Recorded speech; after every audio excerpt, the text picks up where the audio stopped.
Good evening, friends. Today I am going to discuss why I prefer the posterior stabilized knee over the CR knee in primary total knee arthroplasty. Friends, evolution of total knee arthroplasty and journey of TKR has seen many challenges and many innovations in last 3 decades. Let it be rotating platform, high flex knee, MIS knee, computer navigation, patient-specific knee, and robotic arm-assisted knee, along with the CR knee. Many of the innovations did not stood the test of time.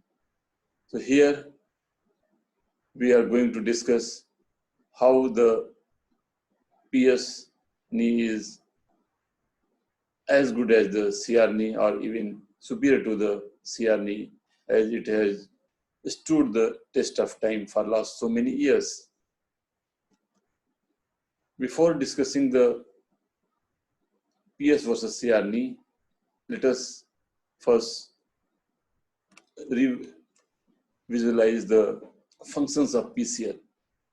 The posterior cruciate ligament is primarily restrained to the posterior tibial translation, that is the posterior drawer, and it is also secondary restrained to tibial external rotation, varus valgus angulation, and mediolateral displacement. That is how the most important PCL function is, along with these, is the proprioception. The controversy of PS and CR knee is as old as the advent of total knee arthroplasty. And still, even in 2020, it is still going on.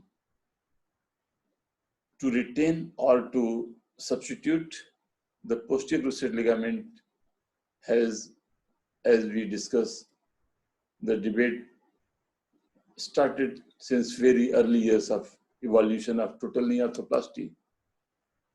In the early years, the duopatellar knee, it was PCL retaining knee, that CR knee. It has flat topography and it could give 100 degree of flexion.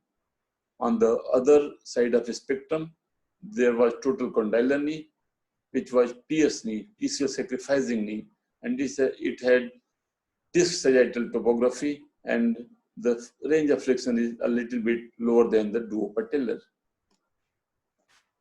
So this controversy of PS versus CR revolves around so many issues. Number one is range of motion, then the phenomena of femoral rollback, stability of the knee joint, correction of deformity, gait analysis, stresses at the bone processes interface, plastic wear, polyethylene wear, and the proprioception. All the controversies of PS and CR revolves around all these issues. If we divide the total knee surgeons world over, either they are totally CR surgeons or they are totally PS surgeons, and there are few which are selective, and in the difficult cases they go for the PS knee, and in the early deformities and the easy cases they go for the CR knee. They are the selective surgeons. What are the advantages of CR knee?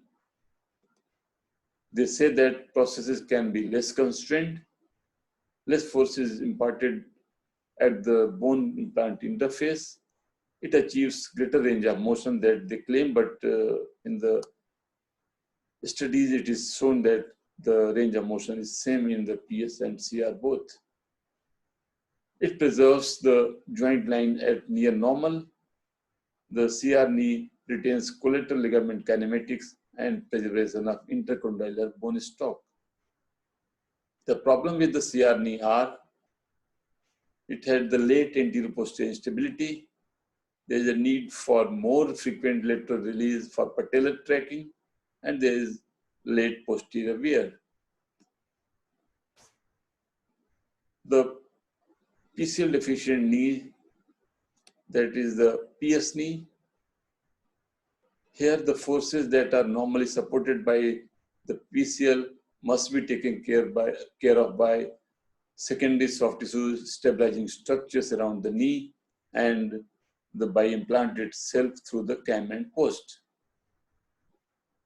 The PS knee can be done almost in each and every primary knee and revision arthroplasty. There is no contraindication for PS knee, while in the CR knee, if it is too deformed in the varus valgus or in the flexion extension, I think they are not the good candidate for the CR knee. The advantages of PS knee are it is more forgiving, it is easier to correct severe deformities, and the modern designs have very good controlled rollback and better range of motion than the CR knee. Coming to the proprioception of the knee and the cruciate ligament, posterior cruciate ligament. The PCL retaining processes conferred a statistically significant greater improvement in the proprioception than a PCL sacrificing design, that is the PS knee. This is the only advantage which gives some superiority of CR knee over the PS knee. Coming to the range of motion and posterior cruciate ligament, there is no advantage in the range of motion in the CR and PS knees. So CR knee does not have increased range of motion as it is being claimed by different studies. Here you can see the good range of motion in the PS knee. In this patient, you can see how nicely the controlled rollback of the knee, and you can see gradually very stable knee with the excellent range of motion, which the CR surgeons claim that they have the better range. No CR surgeon can give this range of motion in their knees.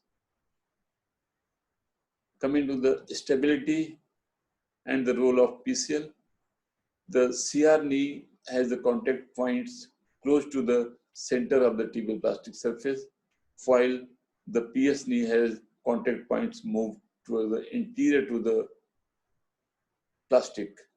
So there is no difference in the stability of knee that is shown by many studies. Here you can see rising from the chair and sitting to the chair, that is the PS knee, very well controlled and very stable knee. Coming to the deformity correction and PCL, in varus or valgus, more than 20 degree, you have to do the PS knee to achieve soft tissue balancing. On the other side, in the severe flexion deformities, that is more than 40 degree, the PS knee is more suited than the CR knee, because PCL needs to be sacrificed when you release the flexion contractures posteriorly. Gait and the posterior cruciate ligament, no study has demonstrated any advantage with respect of gait with the CR or PS knee. So there is no advantage here. You can see the gentleman, the PS knee has been done so natural and so stable gait. It looks as normal, and patient says that he has got the very natural knee. Stresses and wear. If you see the CS and CR, we found in the Swedish knee arthroplasty register that well-performed total knee arthroplasty with either PCL retention or sacrifice, that is the PS knee, have equivalent survival figures. So longevity, survival, range of motion, I think they all are equal in the PS and the CR knees. Let us see how the different societies and different guidelines say about the PS and CR knee. If you see American Academy, there is a strong evidence that supports no difference in the functional outcome or complication between the PS and CR arthroplasty designs. The NICE guideline, it says that there is these differences, whatever differences are, they are not clinically relevant and not statistically significant. The Korean guideline, they say that the retention or substitution of the posterior cruciate ligament does not affect postoperative range of motion or functional outcome. Swedish knee register, again, they say that there is no statistically significant relevant differences in complications and in the survival rate of the CS or CS or CR knee. When we see Cochrane review, again we found that there is no difference in the survival, in the functional outcome, and in the complication, in the longevity of the PS and CR knees. So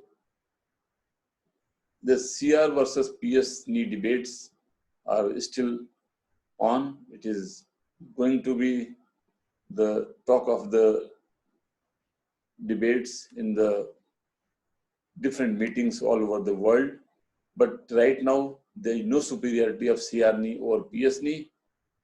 It looks that it is market driven or dollar driven, that every surgeon, every arthroplasty surgeon wants some change, and it is just because they want to change, they have promoted the CR knee. So to conclude, the CS or CR knee have, in the end, I think what we could conclude here is that the PS knee had excellent track record, excellent long-term results, equal knee movement and stability, and excellent great performance in comparison to the CR knee. So take-home message is that substitute the posterior cruciate ligament as a natural step of total knee arthroplasty, and you could get equally good result as the CR surgeons claim. Thank you. Thanks a lot for your patient hearing.